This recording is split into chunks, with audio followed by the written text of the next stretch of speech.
Welcome sa Pinas Showbiz News ngayon. Para sa video natin ngayong araw, meron na naman po tayong fresh at nagbabagang updates patungkol kay Maine Mendoza at kay Alden Richards. Kung tunay mong mahal si Maine Mendoza at Alden Richards at ngayon ka lang nakadalaw, di naman kaya ay naligaw sa channel na ito, please po, i-click mo na yung subscribe and bell buttons para lagi kang updated sa mga kaganapan kina Maine at kay Alden. Ang pag-uusapan po natin ngayong araw ay ang ginawan po nila. Ulitin ko lang, ginawan po ng issue nitong mga fans na nakita po nila sa Miss Universe Philippines kung saan si Alden Richards nga po ay tinaasan lang naman ang kilay ng isa sa mga contestant. Okay? Hindi ko na po sasabihin kung taga saan siya at kung ano po yung lugar na kanyang inirerepresenta. Okay? Pero kitang-kita po ng lahat yung ginawa nitong contestant na ito ng Miss Universe Philippines dito po habang nagsasalita si Alden Richards na talagang tumaas po yung kilay. Pag-usapan po natin ang tila baga mensahe ng isang Maine Mendoza dito po sa pangyayaring ito dahil natanong nga po siya dyan po sa labas ng kanila pong studio dyan po sa TV5 kung ano nga bang opinion ni Maine Mendoza sa mga hindi pa naman gaanong kakilala pero uma-attitude na. Okay?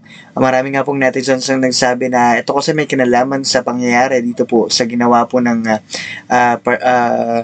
contestant na ito sa Miss Universe Philippines. Mamaya pag-uusapan natin yan. At hindi rin po mawawala sa mga pag-uusapan natin ang larawan na yan.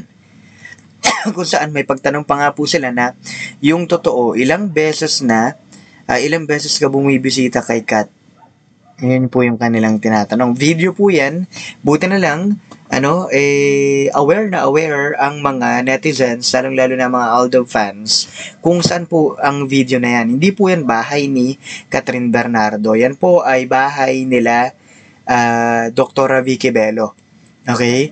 Matagal na po yung video na yan. Dati na po yan. Ngayon, kinakat na lang nila yung video na ganyan para hindi makita kung saan ba talaga. Okay? Hindi po yan bahay ni Catherine Bernardo. Uulitin ko lang. Sabi ko naman sa inyo, basta't may kinalaman kay Min at kay Alden, lagi natin pag-uusapan ng mga bagay na yan. At narito nga ang mga komentong napili ng aming team. Unahin natin na naging komento nitong si Miss Doris Latupan. Sorry po, inuubo pa rin po ako, no? Ang sabi niya nga rito, oo nga pala Mr. Pinas, nawala sa isip ko na si Lala Soto pala ang boss ng MTRCB, Kaya di sila napuna.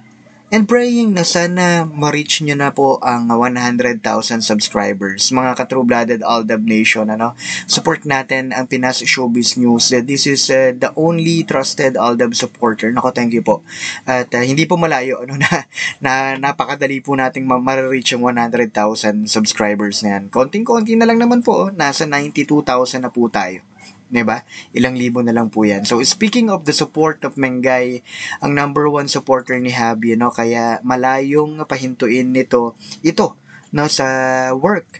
Baka kasi iba ang ibig sabihin ni baby girl, na misinterpret na naman nila. And yes, kahit naman i-boycott lang lahat ng movie ni Alden with other girls, di siya affected, diba? Ang mahalaga, bayad naman siya. The producers are the only ones affected, Kailan kaya matauhan ng dalawang network na yung Aldab pa rin ang may hawak ng trono? Aldab lang sa kalam, Di nila kahit kailan mapagtatakpan yan, lalo na sa mata ng Diyos. Totoo po yun, Hindi na po nila matatamper pa, hindi na po nila mapapading pa yung mga magiging resulta nito. Alam naman po natin yan, alam naman po rin nila yan kung paano makakuha ng mataasang ratings at mataas na kikitain, Para naman sigalawan natin komento, mula naman po ito kay Miss Christy Asilo. Sabi niya rito, Mr. Pinas, nakita ko sa isang vlog na nagkaroon ng intimate wedding sina Alden at Kat. At sabi pa ni Daniel sa interview kay Boy Abunda na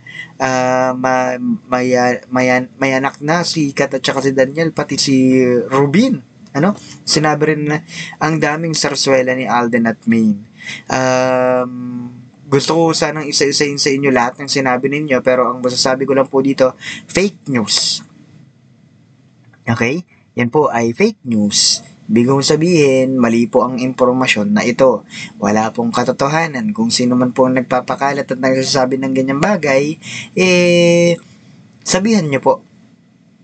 Pakisabihan po ninyo na wag kong gumawa ng mga ganyang bagay, ano? Lahat ng mga pwedeng ikasira ng puri ng isang tao. Okay? Kaya hangga't maaari, tigilan niyo po yung ganyang bagay. Ano? Tigilan nila yung ganyang bagay. Mula naman po kay Miss Mylene Lin. Sabi niya rito, Mr. Pinas, yung mga vlogger na sakdeng, no, sakang din, ang nagkakalat na si Alden at Sakang nakita sa BGC.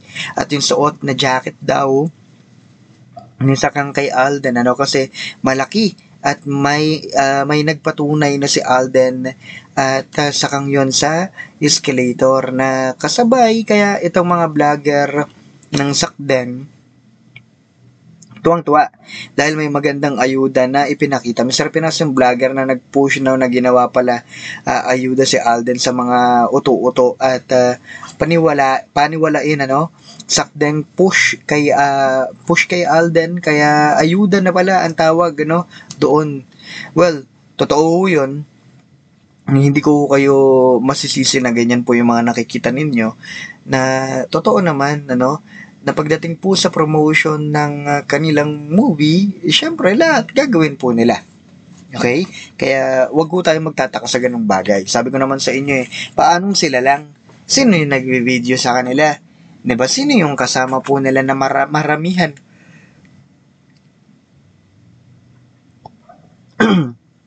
Yung maramihan pong pagkain nila ng sabay-sabay, 'di ba?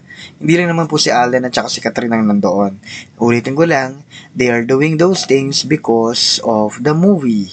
Okay? Ngayon, pag-usapan natin ang sentro ng ating mga updates. Congratulations sa McDonald's ni Alden Richards Sabinian, ano, dahil ito po yung top earner, ano, yung pinakamalaking kinita sa McCafe, no? Kaya po sila po ay nakakuha po ng certificate of recognition, ano, bilang bilang top grocer talaga, no, ng mga fast food chain dyan po sa lugar na yan. Congratulations po, ano? Ngayon, pag-usapan natin ang sentro ng ating mga updates, kung saan si Alden Richards nga po ay pinalalabas na inaaraw-araw niya si Catherine Bernardo doon po sa kanilang bahay. Yan po yun. Yan po ay video. Diba? Ngayon, ito pong mga nagtutulak kay Alden Richards at dito po kay Catherine Bernardo, yan po yung video na ginagamit na may dala-dala pang bulaklak. Let me just reiterate this. Okay, let me just clear these things. That video is not the place of Catherine Bernardo. Hindi po yan yung lugar niya. Ulitin ko lang, hindi po yan lugar ni Catherine Bernardo. Yung pong video na yan ay nung bumisita po si Alden Richards dito po kila Dr. Vicky Bello. Okay, dati na po yung video na yan. Ngayon, kung kayo po ay isa sa mga biktima nito, pasensya na po kayo. Kami po yung nagsasabi lamang ng totoo. Yung pong video na yan, pati na rin po yung flowers na dala niya, ay hindi po para kay Catherine Bernardo, kundi para po kay Dr. Vicky Bello sa kanya pong pagdalaw dyan po sa kanilang mansyon. Okay? Sana po malinaw po yon. Ngayon pag-usapan natin ang larawan na ito. Yan po ay isang video rin. Hindi ko na po kinuha yung video dahil baka i-copyright nila tayo. Hindi naman atin yan, ano. So, nakabilog po dyan yung mata ng isang contestant na yan habang si Alden Richards ay nag-host po, nag-MC. Okay? Kung saan tumataas nga po yung kilay niya, nanapo na naman po ng mga netizens at syempre ng mga sumusuporta kay Alden Richards. Grabe naman daw po itong contestant na ito. Okay? Ngayon, hindi pa dyan natapos ang lahat. Alam naman po natin, kapag galing tayo ng studio, may mga pagkakataon po na talagang makakausap natin ang mga artista na nung nasa APT pa po tayo, di ba? Talagang makakausap mo palabas o kaya naman papasok ang mga artistang ito. Kaya naman, ito nga po ang kwento ni Miss Angeline Caparas sa atin.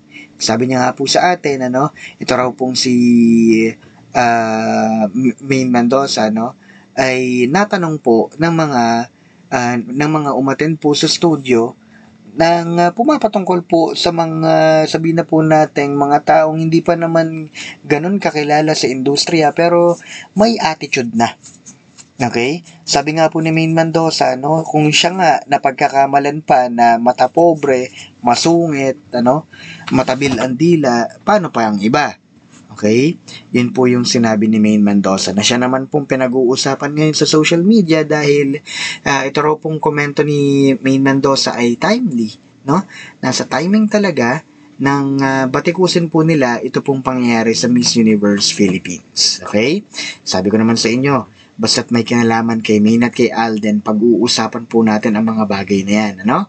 At kung hindi ka pa nakakapag-subscribe, tara na, i-reach na natin ang 100,000 subscribers, ano? Muli ito po ang Pinas Showbiz News ngayon.